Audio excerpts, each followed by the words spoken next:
welcome to Justice. I'm Judge Jeanine Pirro. Thanks so much for being with us tonight. Let's get right to my open. America as we know it is coming to an end. We are watching it in real time. It is moving so quickly that when it's gone, we won't be able to predict the exact moment it happened. What I fought for in law enforcement for over 3 decades, what my father and grandfather fought for in World War II, what you and your parents and grandparents fought for is ending. Life, liberty, and the pursuit of happiness? How many of us would describe life today as being what our founding fathers intended? If we don't speak in politically correct terms, we are canceled. We lose our jobs, erased. They did it to a president of the United States. Big tech decides what we can read and what we can post with no regulation or government interference. Our kids are taught in school that the color of their skin determines whether they are victims or oppressors.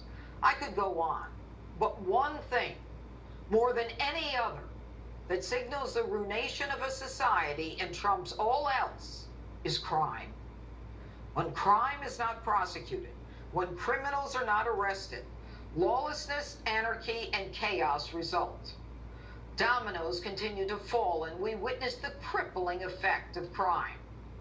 You see, crime not only harms the victim, it visits the loved ones, family, friends, neighbors, and the community at large. Fear becomes generalized. It immobilizes people. On the other hand, criminals are emboldened to continue their rampage. Businesses cannot prosper where crime is rampant. Families are not safe where crime is raging. Schools close, churches merge, hospitals fail, people become depressed and dependent. And add to that a pandemic where the unequal enforcement of rules by the left-wing totalitarian Democrats is infuriating. But don't be fooled. This isn't just a few malcontents like the Squad.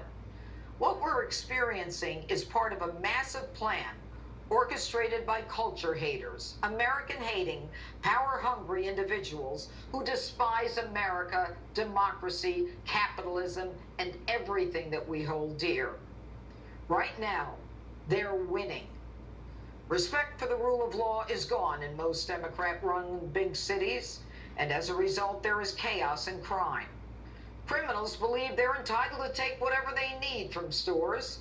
They're not afraid of the police who've been defunded and hamstrung without the ability to enforce the law, and certainly not the backup if they do. Take a look at TJ Maxx this week. Criminals loading up and walking out, not even running.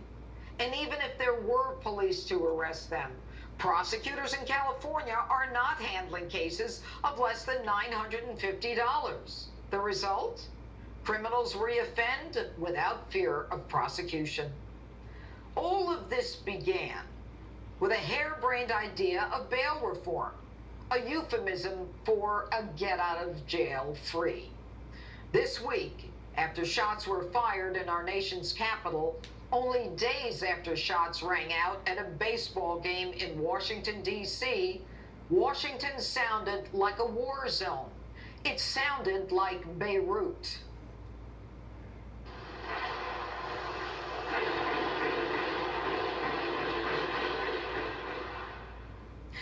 Comically, Democrat Mayor Muriel Bowser stands with the police chief, promising to prosecute the shooters to the fullest extent of the law.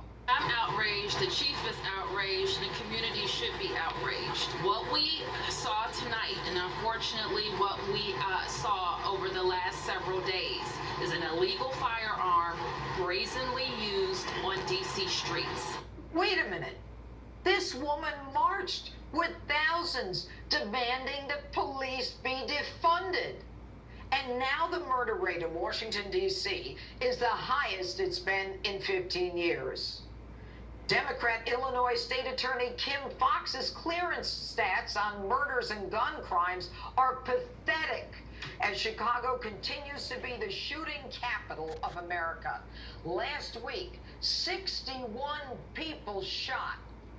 Children shot regularly in her city, including a 14-year-old shot dead in the last 48 hours.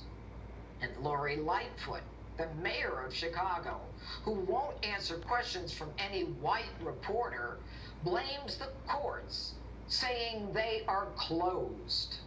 Folks, the courts are not closed in Chicago. Even the state's attorney, Kim Foxx, says they're open, but now Kim Foxx says she's willing to drop all the nonviolent crimes, that means economic crimes, folks, to catch up. And this week, the office of Missouri Democrat prosecutor Kim Gardner missed a court date, and a murderer was released. One of 3 murderers released in St. Louis because of the incompetence of this prosecutor. And in New York City, Democrat Mayor Bill de Blasio, who has defunded the police and defaced our streets as part of his social justice mission, has turned the safest big city in America to one of the most violent. Folks, you reap what you sow. If you hate the police, you defund the police, you put a target on their backs, the message to criminals is clear. There are no consequences. But it's not like we haven't been here before. The 70s in New York City were horrific. Crime was rampant. Criminals had no fear.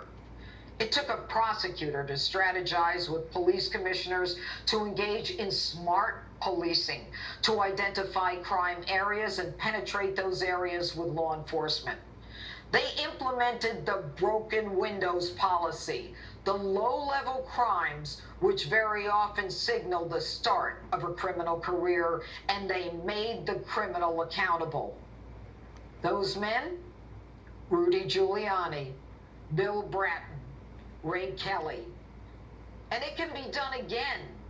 We need to bring in politicians who believe in law and order, who will change this so-called bail reform nonsense if we have the will and the determination to ignore the noisy minority who believe that criminals have the right to take what they want, who believe that burning down businesses and defacing our streets is legitimate social justice, when in truth, it's arson, theft, trespass, mischief, and often assault and murder. If we have the will and the determination, we can tune them out and vote them out, especially people who say arrests won't make a difference. It's obvious we cannot arrest our way out of this problem. You're wrong. We need to put in prosecutors who not only believe in law and order, but actually know how to try a case and know how to run a DA's office. Legislators who believe in the re-implementation of bail, and judges who give a darn about the victim. And then we can get America back on track again. I, for one, am tired of kids being shot, babies being killed, minorities being ignored in the inner cities, and I'm tired of the virtue signaling of these Democrats who don't know what the hell they're talking about with their social justice nonsense. Crime is crime, and it will never change. It's time for America to get back to law and order so that we can live the life that we were promised, one of life, liberty, and the pursuit of happiness.